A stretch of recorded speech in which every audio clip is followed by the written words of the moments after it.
আপনার নিজের জন্য কি ৬টা মাস সময় হবে? একবার ভেবে দেখুন, শুধু ৬ মাস, খুব বেশি না। এই ৬ মাসে নিজের জীবনের অপ্রয়োজনীয় বিষয়গুলো সরিয়ে রেখে শুধুমাত্র নিজের জন্য সময় দেবেন। কি করবেন এই সময়? নিজের স্বপ্ন পূরণ করবেন, নিজেকে নতুন করে গড়ে তুলবেন। আমরা প্রায়ই বলি সময় পাই না, কিন্তু সত্যি কি পাই না? নাকি সময়টা এমন কাজে নষ্ট করি যেগুলো থেকে আমাদের জীবনে কিছুই যোগ হয় না?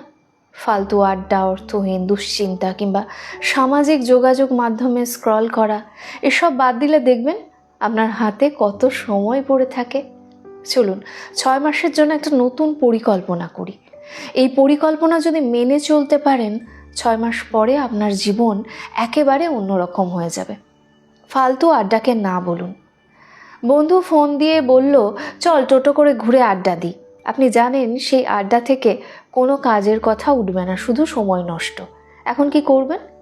বিনয়ের সঙ্গে বলুন, না রে ভাই, আজ পারবো না। প্রথমে কঠিন লাগবে, কিন্তু একবার চেষ্টা করে দেখুন। প্রতিবার না বলার পর যখন দেখবেন আপনার সময়টা সৃজনশীল কাজে যাচ্ছে, তখন গর্ব অনুভব করবেন। নিজের স্বপ্নটাকে গুরুত্ব দিন। আপনার কোনো স্বপ্ন আছে, তাই না? হয়তো একটা বই লেখা, নতুন কোনো স্কিল শেখা বা একটা ব্যবসা শুরু করা। কিন্তু দিনের শেষে সময় আর এনার্জি না থাকায় সেটাকে দমিয়ে রাখেন। এবার সে স্বপ্নের দিকে সময় দিন। ছোট ছোট অংশে ভাগ করে প্রতিদিন কাজ করুন। ৬ মাস পর যখন দেখবেন আপনার কাজ এগিয়ে গেছে, তখন নিজেকে ধন্যবাদ দেবেন। যে পরিবেশ আপনাকে গ্রো হতে দেয় না, তার থেকে বেরিয়ে আসুন। আপনার আশেপাশে এমন কিছু মানুষ আছে যারা সব সময় শুধু নেগেটিভ কথা বলে, আপনাকে হতাশ করে, কিংবা এমন পরিবেশ যেখানে বসে শুধু সময়ই নষ্ট হয়। এই ৬ মাসের জন্য তাদের থেকে দূরে থাকুন। নিজেকে এমন মানুষের সঙ্গে যুক্ত করুন যারা আপনাকে উৎসাহ দেয়, অনুপ্রাণিত করে। দৈনন্দিন কাজগুলো গুছিয়ে নিন। দিনের কাজগুলোর একটা তালিকা করুন। সকালে উঠে ভাবুন আজকে কি করব, আর সেটা সময় মতো শেষ করুন। রাতের শেষ যখন দেখবেন আপনার সব কাজ শেষ হয়েছে, তখন একটা আত্মবিশ্বাস জন্মাবে, আর সেই আত্মবিশ্বাস আপনাকে আরও ভালোভাবে এগিয়ে নিয়ে যাবে। নিজের শরীরের যত্ন নিন, এটা খুব জরুরি। আপনার শরীর যদি সুস্থ না থাকে, তাহলে কোনো কাজই এগোবে না। প্রতিদিন অন্তত আধ ঘন্টা হাঁটুন বা ব্যায়াম করুন। আর মনের যত্ন নিতে প্রতিদিন সকালে 10 মিনিট ধ্যান করুন। দেখবেন আপনার মন শান্ত থাকবে, আর কাজে মনোযোগ আরও বাড়বে। সামাজিক যোগাযোগ মাধ্যম থেকে বিরতি নিন। ফেসবুক, টিকটক, ইনস্টাগ্রাম, এগুলো যতটুকু দরকার ততটুকুই ব্যবহার করুন।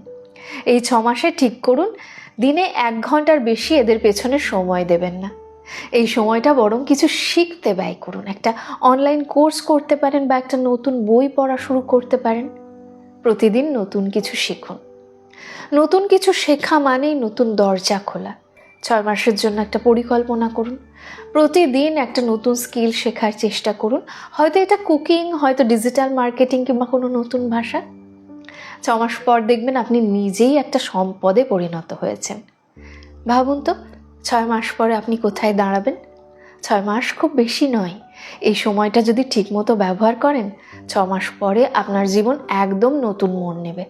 আপনি হয়তো নিজের স্বপ্নের একদম কাছে পৌঁছে যাবেন। জীবনটা ছোট, কিন্তু আমরা এটাকে আরও ছোট করি অপ্রয়োজনীয় কাজে। ৬ মাসের জন্য নিজের হাতে নিয়ন্ত্রণ নিন।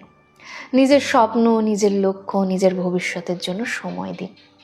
৬ মাস পর যখন আয়নায় নিজেকে দেখবেন, তখন একজন বদলে যাওয়া মানুষকে দেখতে পাবেন, আর সেই মানুষটি হবে আপনারই আপডেটেড ভার্সন। তো এই ৬ মাসের যাত্রা শুরু করবেন কবে?